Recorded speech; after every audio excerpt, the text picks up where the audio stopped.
السلام علیکم ورحمۃ اللہ وبرکاتہ۔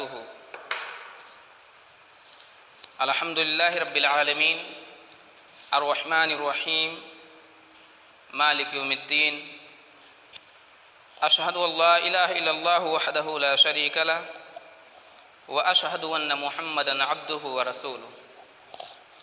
عزیز طلبہ، ہم لوگ اس گھنٹی میں معلم الانشاء پڑھیں گے۔ معلم کا معنی ہوتا ہے سکھانے والا۔ انشاء یہ انشاء ینشئ سے بنا ہوا ہے اور اس کے معنی ہوتے ہیں ایجاد کرنا، جملے بنانا۔ معلم الانشاء اس کتاب کو ہم لوگ کیوں پڑھ رہے ہیں؟ معلم الانشاء کو پڑھنے کا مقصد یہ ہے کہ تاکہ ہم لوگ جملہ بنانا سیکھ جائیں۔ کسی کلمے کو کہاں رکھنا ہے، کیسے رکھنا ہے، کب رکھنا ہے، کلمے کو ترتیب کیسے دینی ہے، کلمے کی سیٹنگ کیسے کرنی ہے، یہ ساری چیزیں ہم لوگ معلم الانشاء کے ذریعے سے جانیں گے۔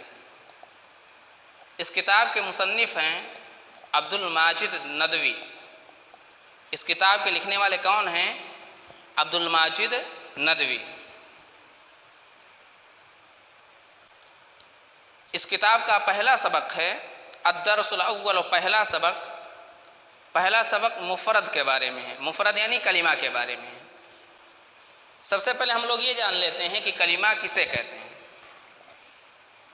کلمہ کی تعریف میں لکھا گیا ہے کہ جس لفظ سے کوئی معنی سمجھ میں آتا ہو، نحو کی اصطلاح میں اسے کلمہ کہا جاتا ہے۔ آئیے ہم لوگ اس تعریف کو سمجھنے کے لیے اس کو شرطوں میں بانٹ دیتے ہیں، اس کو شرطوں میں تقسیم کر لیتے ہیں تاکہ یہ تعریف اچھی طرح سے ہمارے ذہن میں بیٹھ جائے، تاکہ ہم اس تعریف کو اچھی طرح سے سمجھ سکیں۔ تو کلمہ کو ہم لوگ شرطوں کی شکل میں بانٹتے ہیں۔ کلمہ کی 3 شرطیں بنیں گی۔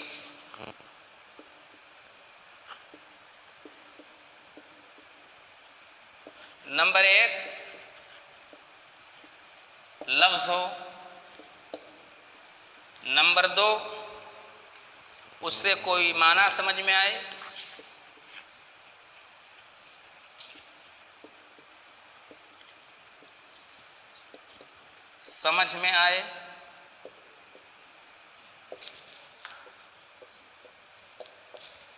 نمبر 3، مفرد ہو۔ یہ کلمہ کی 3 شرطیں ہیں۔ پہلی شرط کیا؟ لفظ ہو۔ دوسری شرط کیا ہے؟ اس سے کوئی معنی سمجھ میں آئے۔ تیسری شرط کیا ہے؟ کہ مفرد ہو۔ اگر یہ تینوں شرطیں کسی لفظ کے اندر پائی جاتی ہیں تو اس لفظ کو ہم لوگ کیا بولیں گے؟ کلمہ بولیں گے۔ مثال کے طور پر قراصۃ لے لیجئے۔ کلمہ کی تینوں شرطیں ملا لیجئے۔ پہلی شرط کیا ہے؟ لفظ ہو۔ لفظ کسے کہتے ہیں؟ آدمی کے منہ سے جو بات نکلے اسے لفظ کہتے ہیں۔ قراصۃ یہ لفظ ہے کہ نہیں؟ یہ میرے منہ سے بات نکلی ہے لہذا یہ لفظ ہے۔ اس کے اندر کلمہ کی پہلی شرط پائی گئی۔ کلمہ کی دوسری شرط کیا ہے؟ اس سے کوئی معنی سمجھ میں آئے۔ قراصۃ کا معنی کیا ہوتا ہے؟ کاپی۔ اس سے کاپی کی تصویر ہمارے ذہن میں بن رہی ہے۔ اس کا معنی سمجھ میں آ رہا ہے؟ جی سمجھ میں آ رہا ہے۔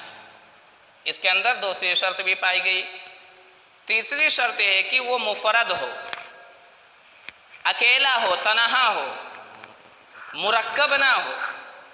قراصۃ واحد مرکب مفرد ہے، مرکب نہیں ہے، کسی سے جڑا ہوا نہیں ہے۔ اس کے اندر کلمہ کی تیسری شرط بھی پائی گئی۔ اب ہم اس کو کیا بولیں گے؟ کلمہ بولیں گے۔ کیوں بولیں گے؟ کیونکہ اس کے اندر کلمہ کی تینوں شرطیں پائی جا رہی ہیں۔ ایک دوسری مثال لے لیجئے۔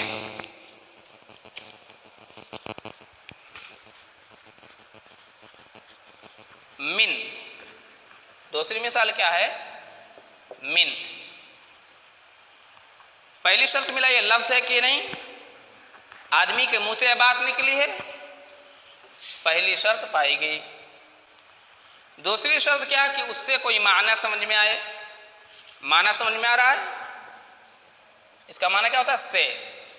इसका पूरा माना नहीं समझ में आ रहा, लेकिन थोड़ा बहुत माना इसका समझ में आ रहा है। तो यहाँ कलिमा की शर्त में जो दूसरी शर्त है उससे कोई माना समझ में आए, इसका मतलब क्या है? यहाँ मुकम्मल माना मुराद नहीं है, बल्कि अगर किसी लफ्ज़ का थोड़ा माना समझ में आ रहा है तो उसको भी हम लोग क्या बोलेंगे? कलिमा बोलेंगे। इसके अंदर दूसरी शर्त भी पाई गई, इसका माना समझ में आ रहा है। तीसरी शर्त क्या है? मुफरद हो। मुफरद है कि नहीं? मुफरद है, किसी से जुड़ा है? किसी से जुड़ा नहीं है, बल्कि ये क्या है? मुफरद है।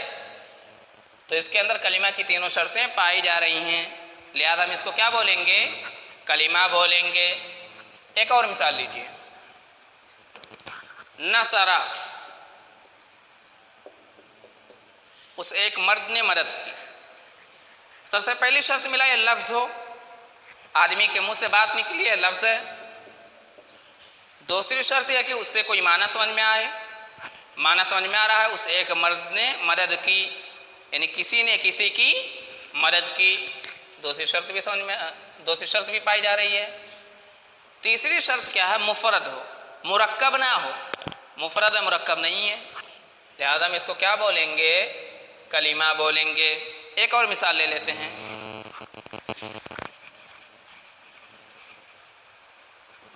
वेताबुन,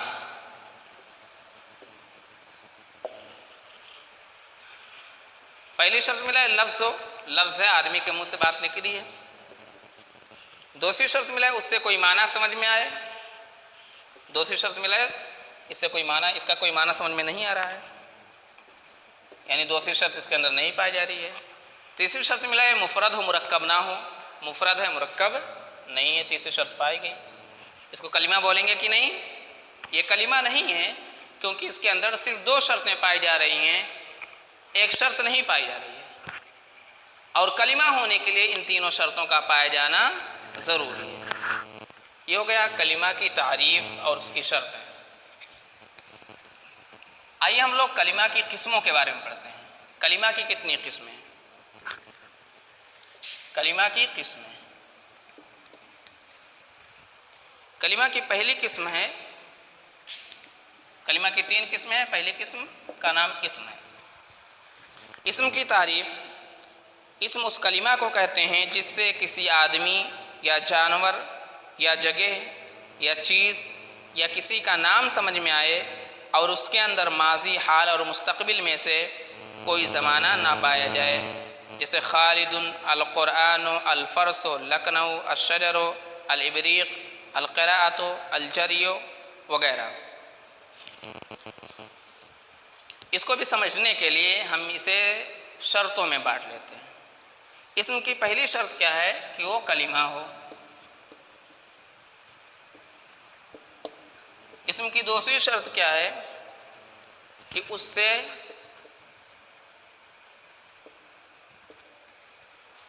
किसी आदमी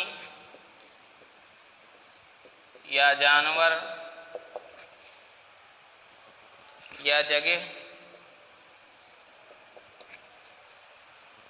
या चीज़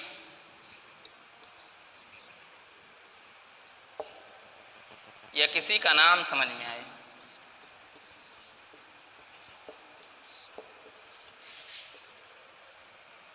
समझ में आए। तीसरी शर्त क्या है? तीसरी शर्त यह है कि उसमें ज़माना ना पाया जाए, ना पाया जाए।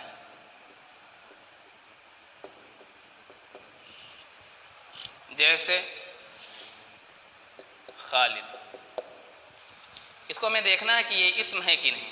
पहली शर्त मिला लेते हैं, कलिमा हो। कलिमा की तीन शर्तें हैं, उनको देख लेते हैं। लफ्ज़ हो, बामाना हो, मुफरद हो। लफ्ज़ आदमी के मुंह से बात निकली है, बामाना है, खालिद बोला गया तो एक आदमी की तस्वीर हमारे जहन में आ गई, बामाना भी है। मुफरद हो, मुरक्कब ना हो, मुफरद है, मुरक्कब नहीं है, लिहाजा इसके अंदर اسم کی پہلی شرط کلمہ پائی گئی۔ دوسری شرط کیا ہے؟ اس سے کسی آدمی یا جانور یا جگہ یا چیز یا کسی کا نام سمجھ میں آئے۔ تو اس سے کیا سمجھ میں آ رہا ہے؟ آدمی کا نام سمجھ میں آ رہا ہے۔ اس کے اندر کلمہ اسم کی دوسری شرط پائی گئی۔ اسم کی تیسری شرط کیا ہے؟ کہ اس میں زمانہ نہ پایا جائے۔ اس میں زمانہ نہیں پایا جا رہا ہے، لہذا ہم اس کو کیا بولیں گے؟ اسم بولیں گے۔ ایک اور مثال لے لیتے ہیں، الفرس۔ الفرس کا معنی کیا ہوتا ہے؟ گھوڑا۔ اسم کی پہلی شرط ملائیے کلمہ ہو، کلمہ کی تینوں شرطیں ملائیے لفظ ہو، آدمی کے منہ سے بات نکل رہی ہے، لفظ ہے، با معنی ہو، یعنی اس کا معنی سمجھ میں آئے، فرس معنی گھوڑا، معنی سمجھ میں آ رہا ہے۔ تیسری شرط کیا ہے؟ مفرد ہو، مرکب نہ ہو۔ مفرد ہے، مرکب نہیں ہے، کسی سے جڑا نہیں ہے، لہذا اس کے اندر اسم کی پہلی شرط پائی گئی۔ اسم کی دوسری شرط کیا ہے؟ اس سے کسی آدمی یا جانور یا جگہ یا چیز یا کسی کا نام سمجھ میں آئے۔ اس سے کیا سمجھ میں آ رہا ہے؟ اس سے جانور کا نام سمجھ میں آ رہا ہے، لہذا اس کے اندر اسم کی دوسری شرط بھی پائی گئی۔ تیسری شرط کیا ہے؟ اس میں زمانہ نہ پایا جائے، زمانہ نہیں پایا جا رہا ہے، اس کے اندر اسم کی تیسری شرط بھی پائی گئی۔ اب ہم اس کو کیا بولیں گے؟ اسم بولیں گے۔ کیوں بولیں گے؟ کیونکہ اس میں اسم کی تینوں شرطیں پائی جا رہی ہیں۔ اسم ہونے کے لیے ان تینوں شرطوں کا پایا جانا ایک ساتھ ضروری ہے۔ اب آئیے ہم لوگ دوسری قسم دیکھ لیتے ہیں۔ دوسری قسم کا نام کیا ہے؟ فعل۔ کلمہ کی دوسری قسم کیا ہے؟ فعل۔ فعل کی تعریف ہے، فعل اس کلمہ کو کہتے ہیں جس سے کسی کام کا ہونا یا کرنا سمجھا جائے اور ساتھ ہی یہ بھی معلوم ہو کہ وہ کام ماضی، حال، مستقبل تینوں زمانوں میں سے کسی زمانے میں ہوا ہو یا ہوگا۔ جیسے قرأ اس نے پڑھا، یقرأ وہ پڑھتا ہے یا پڑھے گا۔ قرأ میں زمانے ماضی اور یقرأ میں زمانے حال اور استقبال دونوں پائے جاتے ہیں۔ آئیے ہم اس کو سمجھنے کے لیے اس کو بھی شرطوں میں تقسیم کر دیتے ہیں۔ فعل کی پہلی شرط کیا ہے؟ کہ وہ کلمہ ہو۔ فعل کی دوسری شرط کیا ہے؟ اس سے کسی کام کا ہونا یا کرنا سمجھا جائے۔ کسی کام کا ہونا یا کرنا سمجھا جائے۔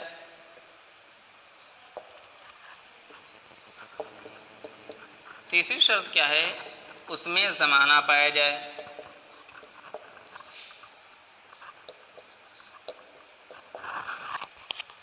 جیسے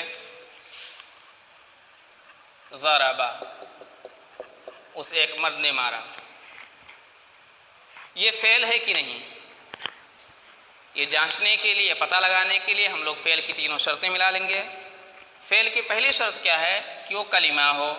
کلمہ ہے کہ نہیں یہ جاننے کے لیے کلمہ کی تینوں شرطیں ملا لیں گے۔ لفظ ہو، با معنی ہو، مفرد۔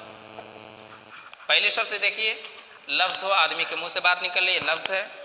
با معنی ہو، معنی دار ہو، اس ایک مرد نے مارا، با معنی بھی ہے۔ تیسری شرط کیا ہے؟ مفرد ہو، اکیلا ہو، مرکب نہ ہو۔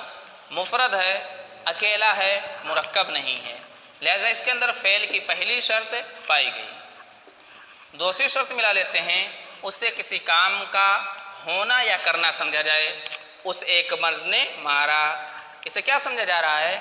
کہ مارنے کا کام ہو رہا ہے، دوسری شرط بھی پائی گئی۔ تیسری شرط دیکھیے، اس میں تینوں زمانوں میں سے کوئی زمانہ پایا جانا چاہیے۔ اس میں تینوں زمانوں میں سے ایک زمانہ ماضی پایا جا رہا ہے، اس کے اندر فعل کی تینوں شرطیں پائی گئیں۔ اب ہم اس کو کیا کہیں گے؟ فعل کہیں گے، کیونکہ اس کے اندر فعل کی تینوں شرطیں پائی گئیں۔ یعنی فعل ہونے کے لیے ان تینوں شرطوں کا پایا جانا ایک ساتھ ضروری اور لازم ہے۔ دوسری مثال دیکھ لیجئے، یقرأ، وہ ایک مرد پڑھتا ہے یا پڑھے گا۔ فعل کی تینوں شرطیں ملائیے، کلمہ ہو پہلی شرط، کلمہ ہے کہ نہیں یہ جاننے کے لیے کلمہ کی تینوں شرطیں ملائیے۔ لفظ ہو، آدمی کے منہ سے بات نکلے، لفظ ہے۔ با معنی ہو، با معنی بھی ہے۔ मुफरद हो मुफरद है। फ़ेल की पहली शर्त इसमें पाई गई। दूसरी शर्त क्या है, उससे किसी काम का होना या करना समझा जाए। या करो, वो एक मर्द पढ़ता है या पढ़ेगा, इससे क्या समझा जा रहा है, पढ़ने का काम हो रहा है, ये समझा जा रहा है। इसमें दूसरी शर्त भी पाई गई। तीसरी शर्त देखिए, उसमें तीनों ज़मानों में से कोई ज़माना पाया जाना चाहिए। इसमें माजी, हाल और मुस्तक़बिल जो तीन ज़माने हैं, इन तीन ज़मानों में से दो ज़माना हाल और मुस्तक़बिल पाया जा रहा है, लिहाजा इसके अंदर फ़ेल की तीसरी शर्त भी पाई गई। अब हम इसको क्या बोलेंगे, फ़िल बोलेंगे, क्योंकि इसके अंदर फ़ेल की तीनों शर्तें पाई जा रही हैं। एक और मिसाल ले लीजिए, उनसुर। उनसुर का माना होता है तू एक मर्द मदद कर। फ़ेल है कि नहीं, कलिमा है कि नहीं, पहली शर्त मिलाइए। लफ्ज़ है, बामाना है, मुफरद है, पहली शर्त पाई गई। उसे किसी काम का होना या करना समझा जाए, इससे तू एक मर्द मदद कर, इससे क्या समझा जा रहा है, मदद करने का काम समझा जा रहा है। दूसरी शर्त भी पाई गई। तीसरी शर्त है कि उसमें तीनों ज़मानों में से कोई ज़माना समझा जाए। तीनों ज़मानों में से मुस्तक़बिल, ये एक ज़माना इसमें पाया जा रहा है, लिहाजा हम इसको क्या बोलेंगे, फ़िल बोलेंगे, क्योंकि इसके अंदर फ़ेल की तीनों शर्तें पाई जा रही हैं। अब कलिमा की तीसरी किस्म देख लेते हैं। कलिमा की तीसरी किस्म क्या है, हर्फ। हर्फ की दो शर्तें हैं। पहली शर्त है कि कलिमा हो, दूसरी शर्त है कि अपना पूरा माना बताने के लिए दूसरे का मोहताज हो। अपना पूरा माना बतलाने के लिए किसी दूसरे कलिमे का मोहताज हो।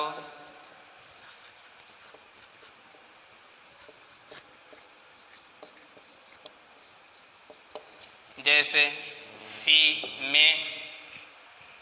हर्फ की पहली शर्त मिला है कलिमा हो। कलिमा की तीन शर्तें हैं, लफ्ज़, बामाना, मुफरद। लफ्ज़ है कि नहीं, आदमी के मुंह से बात निकली है, लफ्ज़ है। बामाना है कि नहीं, बामाना, फ़ी का माना में होता है, बामाना भी है। यहाँ बामाना का मतलब क्या है कि कुछ उसका माना समझ में आता हो। यह मुकम्मल माना नहीं मुराद है, बल्कि अगर कुछ माना समझ में आ रहा है तो उसको हम बामाना कह देंगे। इसका माना होता है में, बामाना भी है। मुफरद हो मुरक्कब ना हो, मुफरद है मुरक्कब नहीं है। हर्फ की पहली शर्त पाई गई। दूसरी शर्त क्या है कि अपना पूरा माना बतलाने के लिए किसी दूसरे कलिमे का मोहताज। फ़ी, ये अपना पूरा माना नहीं बतला रहा है, ये अपना पूरा माना बतलाने के लिए किसी दूसरे कलिमे का मोहताज है।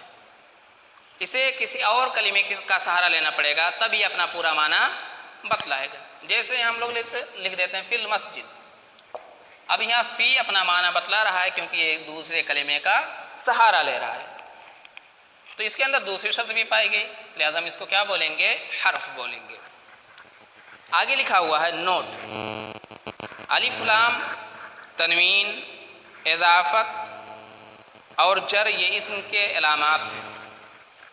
इस्म की निशानियाँ इसमें बतलाई जा रही हैं कि इस्म को हम कैसे पहचानेंगे, उसकी निशानियाँ क्या हैं, उसके अलामात क्या हैं। इसमें बतलाएगा कि अलिफ लाम ये इस्म की अलामत है। अलिफ लाम किसकी अलामत है, इस्म की अलामत है। जैसे अल किताब, यानी अगर किसी कलिमे पर अलिफ लाम लगा हुआ है तो वो इस्म होगा। फिर बतला रहे हैं कि तनवीन ये इस्म की अलामत है। जैसे किताबुन, अगर किसी कलिमे पे तनवीन लगी हुई है तो उसको क्या बोलेंगे कि ये इस्म है। दूसरी मिसाल लिखिए ज़ैदन, इसमें भी तनवीन लगी है, ये इस्म है। ज़रबतु ज़ैदन। तीसरी मिसाल देख लीजिए, मररतु बिज़ैदिन, इस पर भी तनवीन लगी है, ये इस्म है। तो इस्म की दूसरी अलामत क्या बतलाई गई है कि तनवीन का आना ये इस्म होने की निशानी है। यानी अगर किसी कलिमे पर तनवीन आ रहा है तो उसको हम लोग क्या बोलेंगे, इस्म बोलेंगे। इसी तरह से मुज़ाफ़ होना ये इस्म की अलामत है। जैसे किताब ज़ैदिन, अगर कोई कलिमा मुज़ाफ़ है तो वो इस्म होगा।